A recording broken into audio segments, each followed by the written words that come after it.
You search how to buy shares of Active Biotech AB, and this video walks through that process. Active Biotech is a Swedish biotech company listed on CBOE EU under the ticker ACTI.ST. This is an educational walkthrough and not financial advice.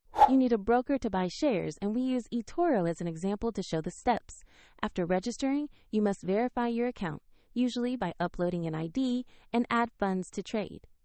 Use the platform search bar and type the ticker ACTI.ST to bring up the company listing. Select the result that matches Active Biotech AB to ensure you have the correct stock. On the asset page, check the basic company information and review the price chart so you understand recent trading activity. Confirm the name and ticker to make sure this is the correct Active Biotech AB listing. To place an order, click Buy or Trade, enter the amount you want to invest, then carefully review and confirm the order. If the market is closed, the order may be queued or executed on market open depending on the platform. If your available balance is insufficient, the platform will prompt you to add funds before it can confirm the purchase. After execution, the position will appear in your portfolio where you can monitor it over time.